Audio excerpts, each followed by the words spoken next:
He's my good friend Steve Laffey.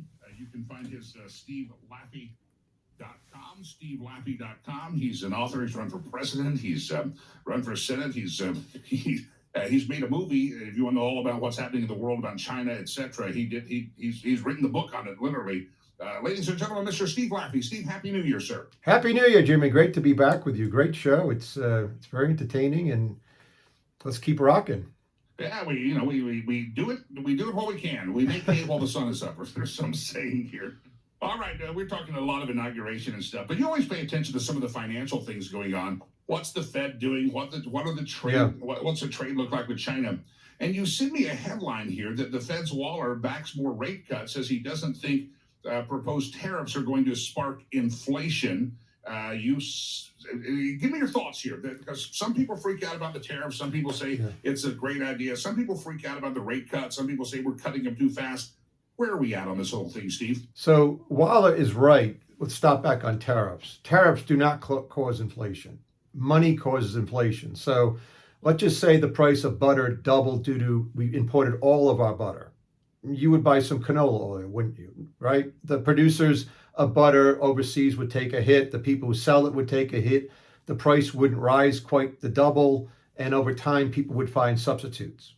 Right? Everybody listening knows this. So you go into a shopping mall and you see beef at $12 a pound, so you buy chicken, right? So, or you buy beans or whatever you do. So now there's some things that have what we call very low elasticity demand, inelastic demand. That's like oil. Like you got to drive to work. If you're still working and you're not working from home, you've got to drive somewhere and you can't change that. You can change the car that you drive over the next year, supposedly, right? But you can't change the fact that you're driving to work or heating your home or whatever it might be. So do prices rise with tariffs? Certainly they'll rise on whatever goods that put tariffs on.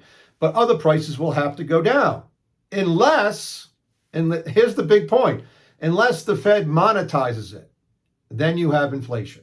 Because inflation is always and everywhere a monetary phenomenon. Now, the second part of that article is that what's happening now, since the Federal Reserve has been wrong about inflation for a long time. It was April 28th, I think, of 2021, when the head of the Fed called it inflation transitory, right, Jimmy? Remember the word transitory? Yeah. So, and of course, by the end of that year, inflation was running at 9%. Now, they think they declare victory when they have what they call disinflation, when inflation's only running at 3. But 3 destroys the middle class just slower than 9. Right? So here's the thing that Waller was taught to do today. This is a different part of the story. Waller came out to say that inflation's not going to be a problem. And what he does goes back to what I learned in 1989 on a trading desk at Payne Weber. Waller comes out and says, disinflation is more apparent if one smooths through the recent upticks. So just read through the lines on that. When one smooths through the fact that inflation's starting to accelerate. And what he likes to do, Jimmy, he says, quote, I often look at the 6-month percent change in core PCE, which is at 2.4 rather than what's happening at 2.8 or 3. So when he says I often look at this, Jimmy, he means I'm trying to find the lowest 6-month or the lowest year over the year or the lowest thing I can say to the public. So he doesn't often look at that, Jimmy. It's a complete lie. He's trying to find looking backwards. If for example, last month's CPI was lower than the PPI, he would have said, I always look at last month's CPI, Consumer Price Index. Yeah. If indeed the supercore PCE or some other index. But then what he says next is that a third of inflation, which has been going up faster than 2/3 of inflation, is imputed prices on housing services and non-market services, which are estimates. So he's saying, throw that out, even though that's been going up the most, because I don't like to look at it. Now, if that was going up, if that was going down, he would say, let's not look at that. Let's look at this. So he's been trotted out because the Fed's been wrong. Every single time since you and I have talked for a long period of time. Yeah. They kept rates at 0 for a long period of time. You and I have talked about what's happened since they've cut interest rates. There's never been since the Fed started cutting interest rates in the history of Fed, this kind of rise in the 10-year yield. It's gone from 3.6 to today 4.7 after they started cutting rates. Usually when the Fed starts cutting rates, because they cut rates in the short end, they all start coming down. But we have a giant problem that you and I have talked about for a couple of years that I said is going to come to fruition, which is why I ran for president. And it's happening now. We have to roll. In other words, turn all of that $17 trillion over the next 3 years that was issued many times at 1%, a quarter of 1%, 2%, if it was a 30-year bond. We have to turn that. It's all coming due in 3 years. Yeah. We've got to borrow that at what is now an average of the 10-year bond is yielding 4.6. So on average, rates that are being rolled as far as yields to the Fed, to the cost to the taxpayers, are going to rise 3%. What's 3% on 17 trillion? Just to make up a number. It's almost 500 billion of extra interest costs per year. Not paying down the debt. Yeah. It's the cost of extra interest costs. So when we say that we're borrowing interest costs now at $1 trillion per year when we only collect $4.5 trillion when there's no recession and we spend 6 point something trillion, Yeah. what we're saying, Jimmy, is that we can't do this. So everybody seems to know it but the Fed. Yeah. And the last point about the Fed would simply be that in this statement and in all of their statements, they never mentioned the word money, even though they're in charge of the money supply. For 10 years, they have never mentioned the word money on all of their statements, on all of their transcripts. And everybody listening knows that money causes inflation. Yeah. Money and the spinning around of money, the velocity of money. How many times? So when you're in Venezuela, the reason that inflation went so high is not that just they sent the money out so quickly to cause inflation. It's just that when you got it in the morning, Jimmy, you said, I better buy an orange today, like right now before 4 p.m., because at 4 p.m. it'll be more expensive. That's how bad it got in Venezuela. Now, we're not going to see that here. But the thought process that he thinks it's still coming down when it's starting to go back up is a complete, unadulterated lie. And anybody who runs money knows it. But the people with money own commodities. They own oil. They own wheat. They own silver. And the people in the lower middle class are barely making it by and don't have $1,000 extra to pay the bills. Yeah. That's the problem. Yeah.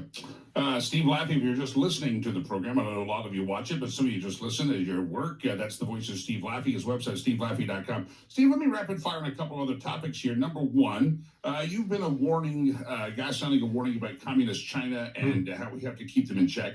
Something's been interesting. People thought it was Trump's swagger, but there seems to be a method maybe to the madness. Yeah. He says we need to put a flag in the ground somehow in Greenland, buy a partnership there. Because if we don't, eventually China or Russia will have more influence there. He also says we got to take back the Panama Canal because the Panamanians are letting the Chinese run it. And if they decide to block that thing, the trade routes are all screwed up. Now, give me your thoughts on Greenland and the Panama Canal as a strategy to combat the growing influence and tentacles of China. Well, it's a good strategy. For example, I mean, here's what I've always said, and you've heard me talk about this. If you're starting as a president in foreign policy, take the easy things first to make everybody say, oh no, then we're not doing that. Whatever it might be. The Panama Canal is the easiest.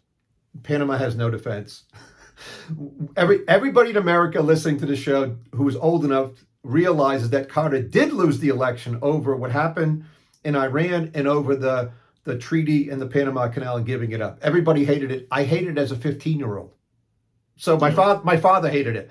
He's passed away. So getting it back, and I'm not saying how we get it back, but at least saying to Panama and using it as a cudgel, right? And getting China out of there. They control both sides as they have little ability. You know, they got China basically controls what happens on either side of the Panama Canal. So they need to leave. So once we start the Monroe Doctrine up again, that John Kerry said was dead long time ago, and I went crazy and so forth. But so the Monroe Doctrine simply says we control everything to our south. That's part of this continent, and everybody else stay out. And that's what's starting to happen. I think it's correct. Now, how he goes about doing it, whether he takes it over or not takes it over, I think he will get China out of there because Panama's going to have to truly obey what he says. Otherwise, I see no reason why not to go to Congress. First of all, go to Congress and tell people we want this back, and they guaranteed this, this, and this when we gave it back to them, and they didn't do it. Okay. Yeah. Now go to Greenland. Greenland, the guy who runs Greenland for Denmark. Greenland is part of Denmark, folks. His statement is Greenland's for Greenlanders. Well, he doesn't even mention he's owned by Denmark. So there is truth in the fact that it's strategically really important. And it's true that nobody defends it. Effectively, nobody defends Greenland. So they should sell. I hate to say it this way because when Trump's right, Trump's right. I think starting off by buttressing where we are is a good idea. Now, whatever happens, I don't know. Should Greenland just say simply, we'll sell it to you for $20 billion? I don't know what the price would be. Or should they say, we don't want to sell to you, but put your military bases wherever you want. We want U.S. to defend. Denmark is part of NATO. So something will happen there, and that will chase Russia and China out. That's the important part of anything near where we are. It gets back to this part where Trump literally brought down, as not being president, he brought down the Canadian government. So there's no weaker person that ever was in office that I can find in history, including Biden, than Trudeau. Yeah. Trudeau was a failed kindergarten teacher. And I think people might laugh when I say this, saying he's being hyperbolish. I think he was a very bad kindergarten teacher. Then he taught drama, and evidently that didn't work out. But his father worked with Reagan, so he had a name named Trudeau. So the way they run things in Canada, that the other people are more powerful in the provinces and so forth, they had to find someone who would win. But he brought the guy down. Why did he bring him down? Because the guy was so weak that he traveled to Mar-a-Lago and kind of begged Trump not to put on tariffs, and Trump called Canada the 51st state. It'd be an interesting question. How many Canadians would actually like to be part of the United States of America? I don't know the answer. It might be a majority of them, given how badly that country's run. But that won't happen. But as I sent you one last thing, I said, listen, if we're talking about people, if you look around the world and you talk about places that you could talk about, Ireland doesn't have a defense. Ireland's not part of NATO. Ireland is very strategic. He might talk about that next. That'll upset, they're part of the British Commonwealth. So we'll say it's a divided country as well. They're not real happy with the British Commonwealth anyway. So they might want to join up too. Yeah, it could be fun. Steve Laffey, one more quick thing before we run short on time. Again, folks can go to your website. Yesterday, and I played the video just a moment ago, Mark Zuckerberg basically confessed from Meta. He says the last 4 years have been tough. Have been pushed by the administration to censor. I'm sure the administration's going, what is he throwing us under the bus for? And if it was true, which I think it was, why is he telling everybody? Give me your thoughts. Is Meta about to get better? It looks like Twitter or X got better. Is Meta about to change? They'll all get better for free speech. But the important point isn't so much Mark Zuckerberg, who's just a lackey, a very, very wealthy lackey. It's the fact that none of these people seem to have the cojones to say what they actually think. Why didn't Mark Zuckerberg say to Biden, stick it up your whatever? I'm worth $100 billion. Maybe today he'd only be worth $80 billion. I'm making the numbers up. What does he care? He couldn't spend it. He doesn't. What are you talking about? Why is there not a chief executive officer at Ford, General Motors, Stellantis, whatever, who didn't tell Biden in 2020, whatever, we're not doing that.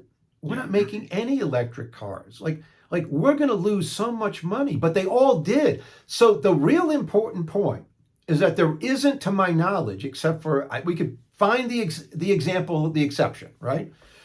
Of someone who runs a company, whether it's an oil company, who says, well, we're going to do this thing, we're going to be CO2, this, that, and they still say it, instead of saying, I'm just digging for oil. Like, I don't know what you people are talking about. We need cheap energy. I dig for oil. This is what I do. I run BP. The BP people have destroyed shareholder value.